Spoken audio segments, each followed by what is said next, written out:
fish, fish, pasta, pasta, fish, fish, pasta, pasta. I know it's like Deshi Basra or something, but like, I saw this Lego stop motion like years ago, and in that video they kept going fish, fish, pasta, pasta. And ever since then, I've just heard fish, fish, pasta. So for today's movie commentary, we're going to be finishing off the Dark Knight Trilogy with The Dark Knight Rises. Now, fun fact, The Dark Knight Rises was actually my first Batman film. I saw this film when I was 12 years old.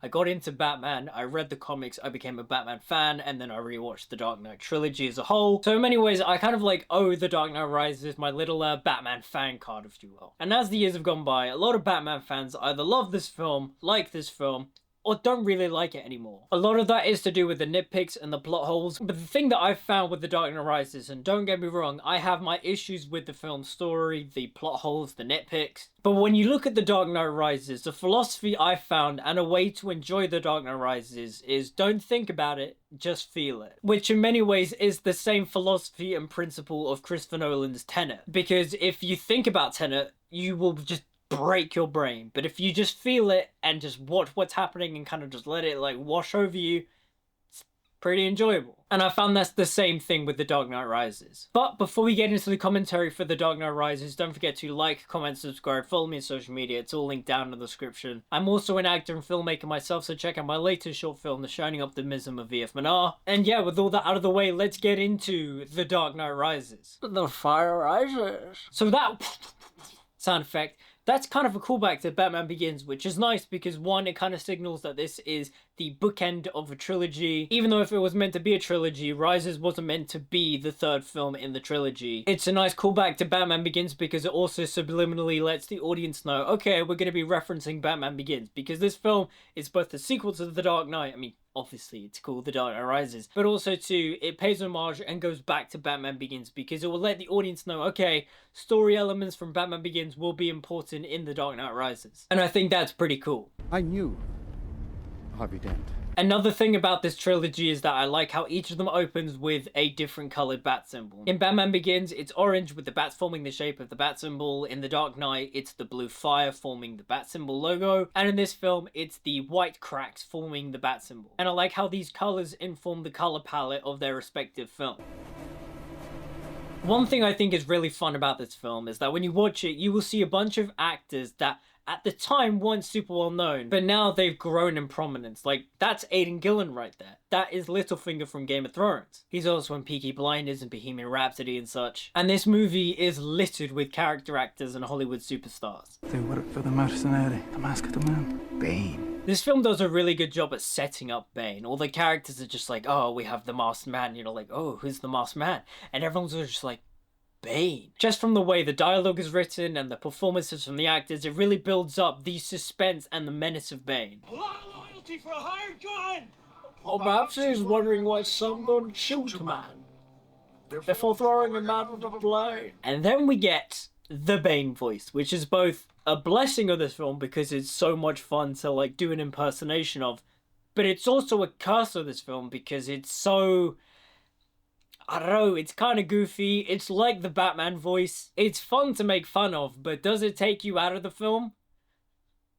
Kind of. At least for me. Like, I get it, it's a quirk of this film. I enjoy the fact that it's a quirk of this film, but at the same time too, I don't know. Can I take Bane seriously with that voice? No one cared who I was till I put on the mask. So, Tom Hardy is Bane. Right, okay, I'm gonna address this now because yes, Christopher Nolan is back at it again with the whitewashing because Bane in the comics is Latino. I believe he's Mexican. And in this movie, he's portrayed by Tom Hardy, who is a British white man. And don't get me wrong, Tom Hardy does an absolutely fantastic job in this film, Bane voice aside. His physicality, his presence, his acting, amazing. But like, could you imagine if we actually got a Latino Bane that was all like, let's not stand on ceremony here, Mr. Wayne. Like, imagine if Bane spoke with a Latino accent. You know how cool that would have been? Now what's the next step of your master plan? Crashing this plane. Crashing this plane. With no survivors! Look, I won't lie, I'm gonna do this a lot throughout this, like, video. The Bane voice is funny. I've been told that the sequence is amazing in IMAX and just, I want to see this trilogy in IMAX. And a fun story about the Bane voice is that this wasn't originally meant to be Bane's voice. Bane's voice was a bit deeper, a bit more muffled. But when this scene was screened in IMAX, a lot of the fans and audience members were just like, huh? What is he saying? And so they dubbed over Bane to make his voice more clearer, and thus the Bane voice was born. Now's not the time for fear.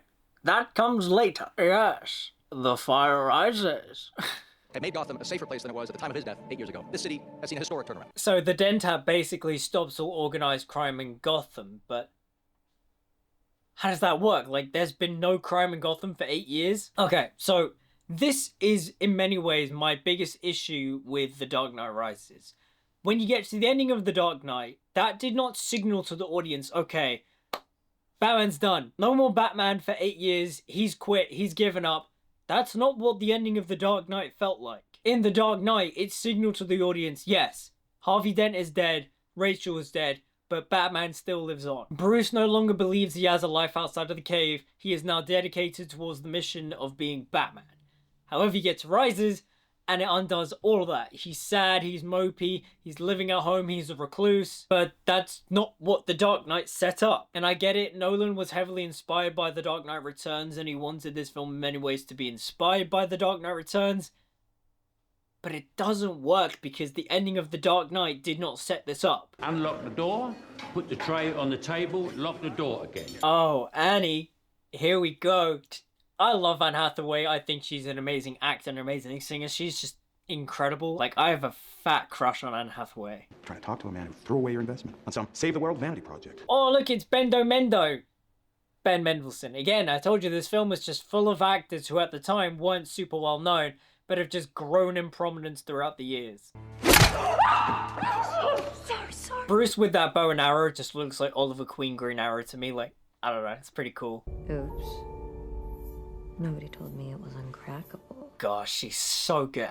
Annie, she is like such a great Catwoman. I think she's my favorite. She's so good.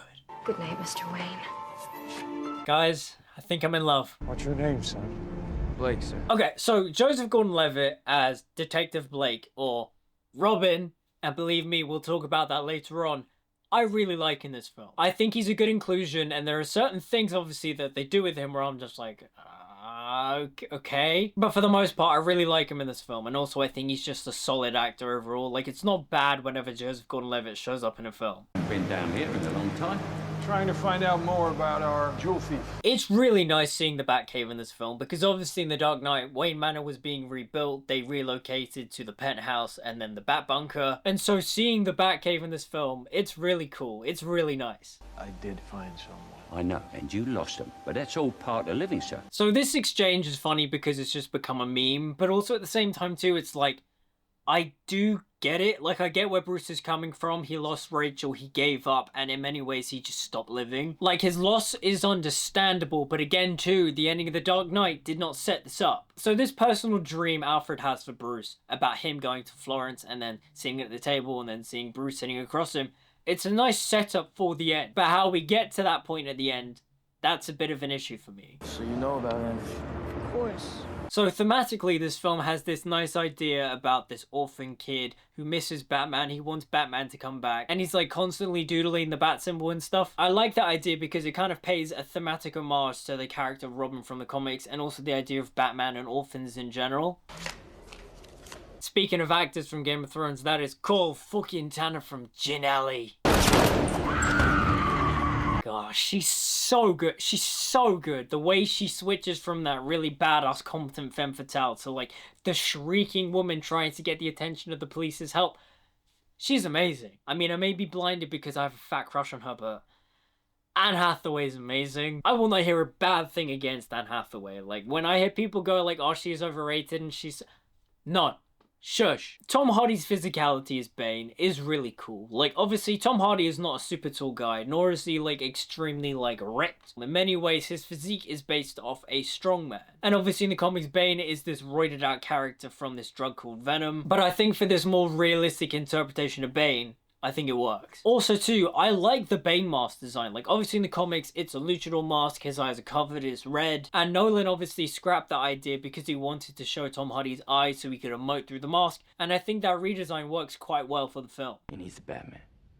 Okay, so this scene between Blake and Bruce, It's a bit weird to me because on paper, I like the idea that Blake figures out Bruce Wayne is Batman, because in many ways this character is meant to be Robin. It kind of pays homage to the fact of Tim Drake finding out Bruce Wayne is Batman by solving and figuring out, oh yeah, Bruce and Batman X, Y, and Z. Because if this character is meant to be an homage to Robin from the comic books, it's nice that he figures out that Bruce Wayne is Batman, kind of like Tim Drake does in the comics. But his reasoning for thinking Bruce is Batman in this film just doesn't make any sense, because the timeline for it just doesn't make sense. Like, say Detective Blake is what, like in his mid to late 20s. He said he saw Batman when he was a kid, so we can assume what, like 10 to 15 years ago. But if we look at the timeline for the films, right, so 8 years ago was The Dark Knight, and from The Dark Knight to Batman Begins, Batman had been operational for like a year and a half. So what, like 9 and a bit years ago, Bruce Wayne met Blake, and Blake was like, yep, he's Batman. Because in order for this to make sense, Blake must have been what, like 15, because you can't be any much younger unless the timeline doesn't correlate. Again, don't think about it, just feel. And the general scarred over quality of your body, I cannot recommend that you go hella skiing, Mr. Wayne. Oh, hey, it's the guy from 17 again. So everything to do with Bruce's health conditions, right? The lack of cartilage and disease and such makes this one of the most realistic superhero things ever. But hey, no, it's fine. He's gonna have this magical robo knee brace that, like, gives him super kicks and stuff, but that never comes back. Yeah, that's quite fun. Feeding the ego with whichever society hag laid this on. Actually, this is my party, Mr. Wayne. God, Christian Bale's still great as Bruce Wayne. Like, the Patrick Bateman-esque quality he infuses in as Bruce Wayne is just so damn good. You have to invest if you want to restore balance to the world. So this whole scene is like Miranda Tate setting up the idea that she is Talia al Ghul, because obviously she's quoting lines from Batman Begins, reorchestrating it, setting up the idea that she is Talia al Ghul. My issue with her in this film is the way she kind of overshadows Bane, but we'll get to that later on. Who are you pretending to be? Bruce Wayne, eccentric billionaire.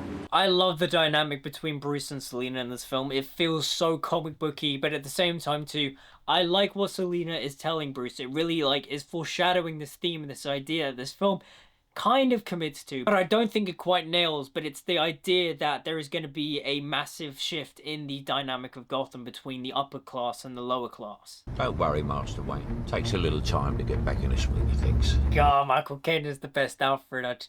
Your Honor, I love him. Oh, now you're just showing off. Okay, so Bruce stopped being Batman for 8 years. Why are there a bunch of tumblers in R&D? And at the same time too, why did Lucius Fox commission the Bat? Like, he's not Batman anymore. Why is Lucius still making stuff?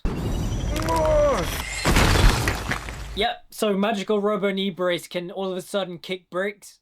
If that's the case, then why doesn't he use it against Bane throughout the rest of the film? And also too, when he's in the pit, Bane lets him keep that. Cool detail though that I do like is how it's playing the music from Batman Begins, the motif where Bruce and Alfred are designing the Batsuit, signifying to the audience that in this film, Bruce is becoming Batman again. He was trained by Ra's al Ghul, your mentor. By Ra's al Ghul, your mentor. So all this stuff with Bane's backstory, the idea of the pit and him being a member of the League of Shadows, but he's excommunicated by Ra's al Ghul, this is all interesting and is like a nice way to blend in the comic origin of Bane with Vengeance of Bane, him being a child growing up in the prison and such, and then linking that all to the League of Shadows and Batman Begins.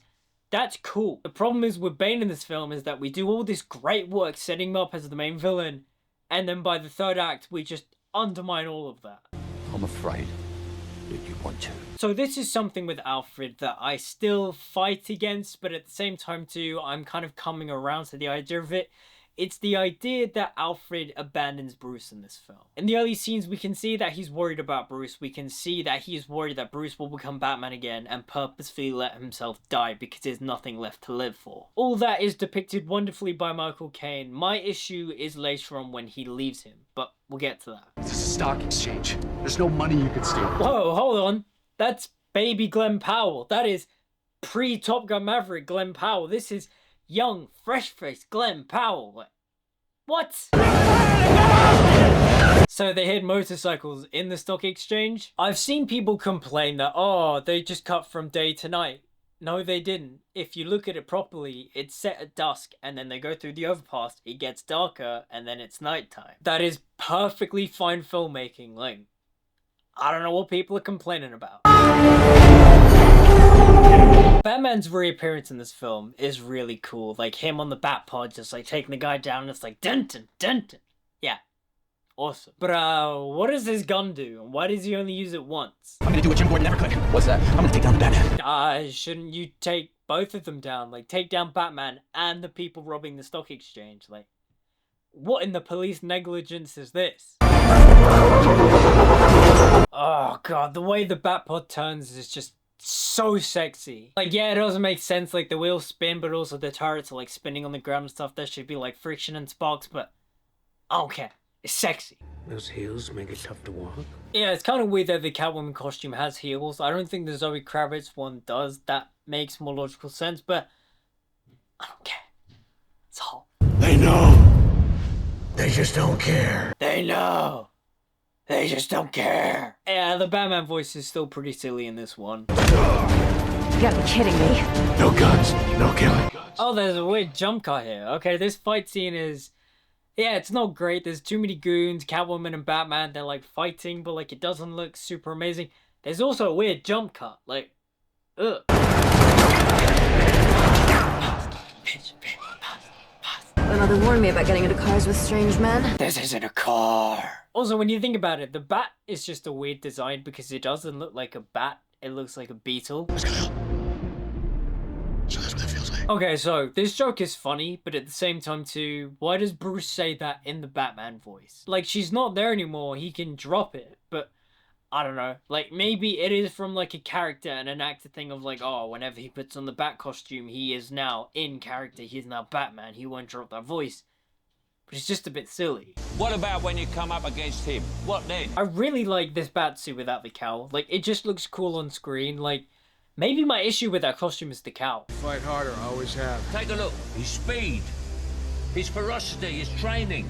Take a look, his speed, his ferocity, his training. God, Michael Caine's the best. Bird enough members of the Wayne family. Okay, so now we get to the scene of Alfred leaving Bruce. This scene, I have grown to understand, but at the same time too, there is a part of me that fights against it. Because one, we lose Michael Caine as Alfred in this film, like, that's upsetting. But two, you go back to Batman Begins, you go to the bit where Bruce is all just like, you still haven't given up on me, have you?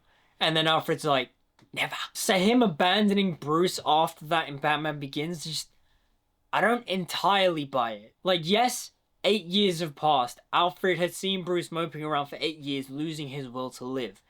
But we, the audience, haven't seen that. Like, yes, we see glimpses of Alfred looking at Bruce, looking disappointed, looking worried, looking scared that, you know, Bruce is gonna get himself killed. So part of me gets why he's leaving. There's just that part of me that is just resisting it. But if you don't think about it and you feel it, him leaving makes sense. What if, to spare you pain, I burnt that letter? And what if, to spare you pain, I burnt that letter? But it is heartbreaking though. This scene is well acted. The dialogue, for the most part, I quite like it. It does work. I just have to let go of that bit from Batman Begins and accept that 8 years passed. Just, again, don't think about it. Just feel it. No fossil fuels. Free clean energy for an entire city. So this whole stuff about this nuclear reactor that Miranda Tate and Wayne Industries developed, it feels very exposition heavy because, hey, in the third act, we need Batman to get rid of this big nuke that's going to destroy the city. But the way it's presented, it just feels like exposition, exposition, exposition. My power's been shut off. Okay, so Bruce Wayne is a rich man. Yes, he lost all of his money, but he's still rich. How did he lose all of his electricity the day after he lost all of his money? Are you telling me that he pays for his electricity bills monthly? Like, he's rich. Like, huh? So Bruce and Miranda Tate hooking up is just meant to go, yep, Batman and Talia had a romance. It is paying homage to the comics, which, yeah, sure. It's alright, I guess. But at least they don't pretend like Miranda Tate and Bruce are in this, like, big, deep love affair. Because I've seen that happen in movies and TV shows, and just, it's irritating. So this bit with the muzzle flash, it's alright, but after seeing the Batman, it looks kind of cheap compared to the Batman, because in the Batman, oh god, it's sexy. They're so cool. Let's not stand on ceremony here, Mr. Wayne. So now we get to the big fight between Batman and Bane. And on the one hand, There are elements of it that are quite cool. I like the way it pays respect to the Nightfall comics. I like how the music cuts out and it's just Batman and Bane punching each other. That blow is weird where like Batman's just like pummeling Bane, then he like spins around and punches him, but the punch clearly doesn't connect. When the Batsuit gets wet, it looks really cool. Theatricality and deception. Theatricality and deception. Powerful agents to the uninitiated. But we are initiated, aren't we, Bruce? Members of the League of Shadows. I really like a lot of Bane's dialogue in the scene, him claiming to be Ra's al Ghul's destiny. The way he carries himself in the scene, it's very reminiscent of Bane in Nightfall when he beats up and breaks Batman. I am the League of Shadows. I'm here to fulfill Ra's al Ghul's destiny. Oh, you think darkness is your ally? You merely adopted the dark. I was born in it. Molded by it. I didn't see the light until I was already a man, but then it was nothing to me but blinding. Except for later on in the film when we see flashbacks of Talia and Bane, he's a grown man. Like, that doesn't make any sense. I was wondering what would break first. Some of Bane's inflections are so strange. Like, I know Tom Hardy said he based the Bane voice off this Romanian gangster, but like, some of the inflections are just a bit weird, like he talks like this. Also, I think the bat break looks a little bit silly, like he just picks up Batman, and then it seems like Tom Hardy in the day was just like, whoops, no, he's too heavy, I'm just gonna drop him. But like in the comics, this is like big, bombastic moment where like Bane picks him up and just like drives him down. Like the nod to the comics is nice, but it just looks a bit silly in live action. Or at least the way they chose to depict it in live action. Your punishment must be more severe. Again, a lot of this stuff with Bane and him in the prison and him psychologically torturing Bruce in the prison, it's really cool. My issue with it is that we get to Act 3 and all of this gets undone. They pay me more than that to keep you alive. Oh, hey, look, it's Einstein from Oppenheimer. I remember when I watched Oppenheimer and Einstein appeared, I was like, wait, isn't that the guy from The Dark Knight Rises that fixes Bruce's back? Everything in the pit to do with them rising and stuff, the imagery, it's all really cool. I love it. I think it's beautiful. And I like how in the film, the Lazarus pit is not this actual pit where like you get put in the goo and then boom, you're alive again. I like that it's a metaphorical thing. I think that in terms of this being a grounded, realistic universe, the metaphor of the Lazarus pit is pretty cool. Oh, hey, that's Joey King. That's pretty cool. So yeah, all the cops going into the sewers to smoke out Bane, that doesn't make any sense. Pretty dumb. I love how Blake shoots the guy and it's just like, oh no, guns are bad, because we need to set up the idea that he's gonna become the next Batman, but then like, he starts using guns again throughout the rest of the film, so it's a bit of a weird moment. That's a lovely, lovely voice. That's a lovely, lovely voice. Now, this bomb is armed. This bomb is mobile. The identity of the trigger man. Behind you. Behind you. Stands a symbol of oppression. Blackgate Prison, who has been held up to you as the shining example of justice. As the shining example of justice. The Batman didn't kill Harvey Dent, he saved my boy. I mean, he did both. He did kill Harvey Dent, he pushed him off the ledge. Do you accept the resignation of all these men? Of all the crap? Me and my friends, we just quote Bane's speech all the time. It's so funny. Like, don't get me wrong, Tom Hardy is giving like 150%, but like, it's pretty funny. Back to you. The people. Okay, not to bring politics into this, because that's not the point of why I'm bringing this up, but I just think that it's so funny how in his first inauguration speech, Donald Trump plagiarizes this speech. It has to be put back. Does that science? Because I don't think that does. Again, them punching Bruce's vertebrae back into his spine, it's weird. It's just, the pseudoscience in this movie just doesn't make any sense, because again, it's trying to be super realistic in going, yep, Bruce, when he was Batman, wore out his knees, he has no cartilage left. They gave him the super robo knee brace, and then he can like kick walls and stuff. And then, yeah, we're just gonna punch his vertebrae back into his spine. And yeah, magically he's healed, but then like, What about the magical robo-knee-brace? Did Bane let him keep that in the prison? There's too many leaps in logic here. And also, too, I don't think Bruce spends a lot of time in it. He spends more like 6 months. That is not nearly enough time for him to recover from being pretty much paralyzed. I told you I was immortal. I love Liam Neeson's cameo as Ra's al Ghul. Like, obviously, they're trying to pay homage to the comics of, like, Ra's al Ghul is immortal. And obviously, he's not literally immortal in this film. But I like how this film kind of, like, just plays on that idea. And plus, also, I love Liam Neeson in that role. And just seeing him return, it's really cool. Pass.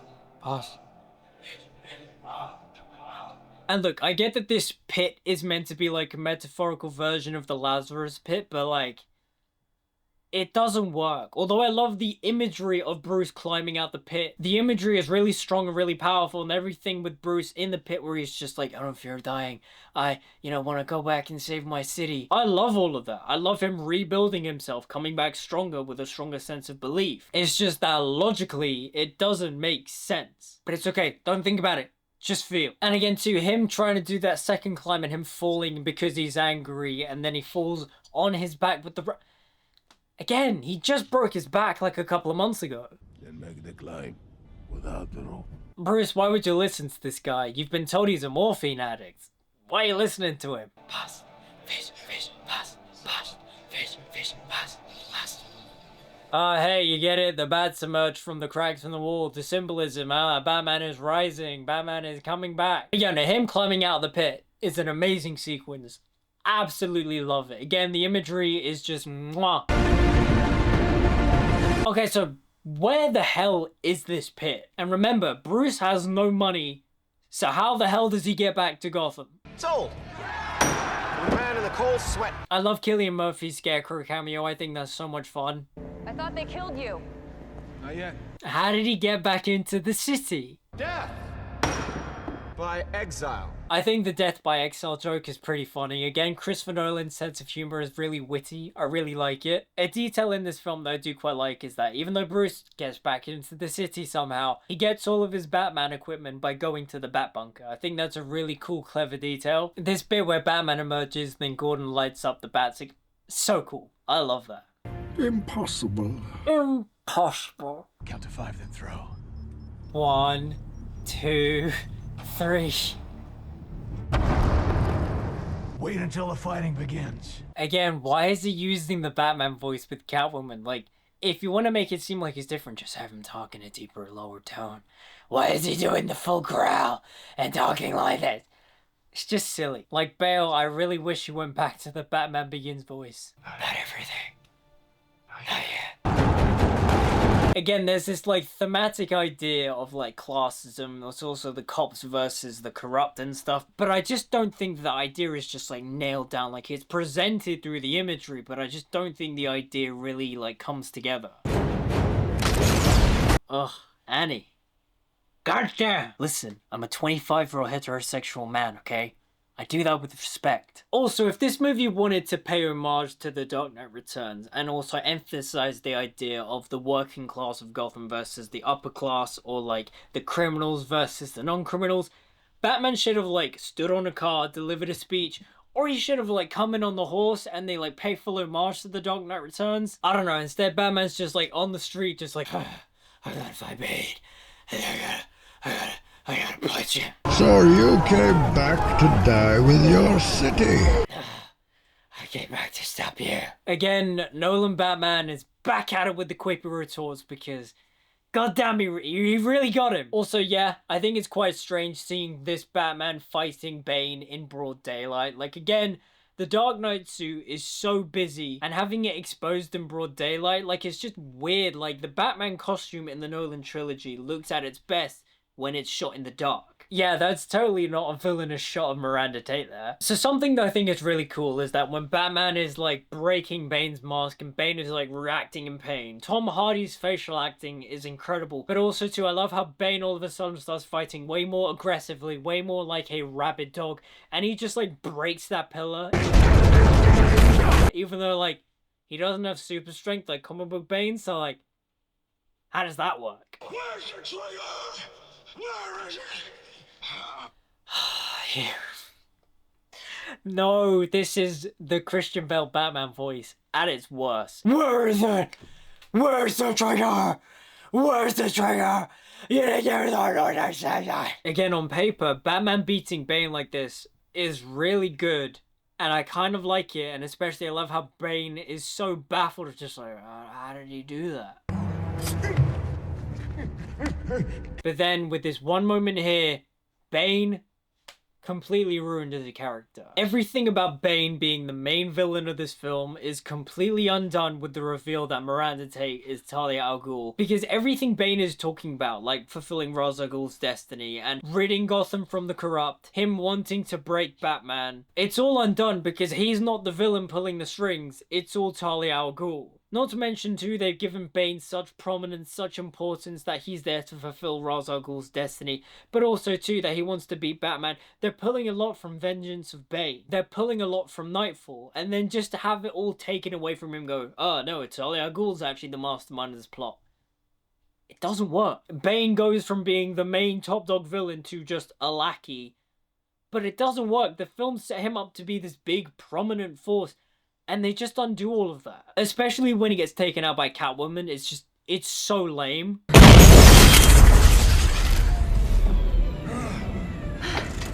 Like, have him and Talia working together, but no, they haven't done that. They haven't made it seem like he's working for a secondary villain. You think Bane is just here to fulfill Ra's al Ghul's destiny on his own accord. It doesn't work. We've ruined Bane's motivation as a villain, and we've not really set up Talia, so her becoming the main villain doesn't work. And again, because we've used Talia al Ghul as this, like, red herring, this surprise villain, her motivation falls and feels flat. I didn't care or love my father until you killed him. So why are you doing this then? I will say though, the stuff with the bat flying on the streets against the tumblers, it looks really cool. Especially how, for the most part, they did most of this practically. Ugh. Catwoman on the Batpod doing the sexy turn? That's just double the sexy.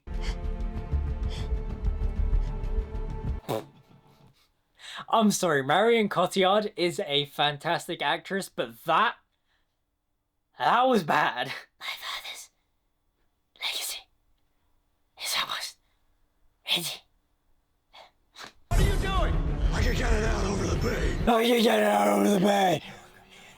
Even a man doing something simple and reassuring is putting a coat around a young boy's shoulders to let him know the world and Now, on the one hand, I love the callback to Batman Begins, but on the other hand, I kind of don't love the idea that Jim Gordon didn't know that Bruce Wayne was Batman. Like, I feel like that's something he always should have known, especially in this trilogy. I mean, it works, except for when he's just like, huh? Bruce Wayne? I just prefer the idea, especially how in Batman Year 1, Jim Gordon knows Bruce is Batman. I kind of would have preferred if they implemented that idea in this one.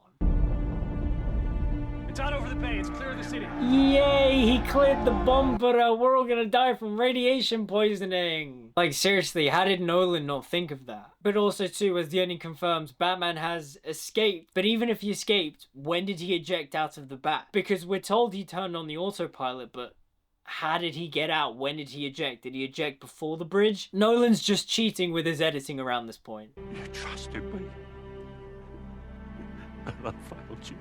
Bane is the scariest guy I've ever seen. If you know the meme, then you know what I'm talking about. You should use your full name.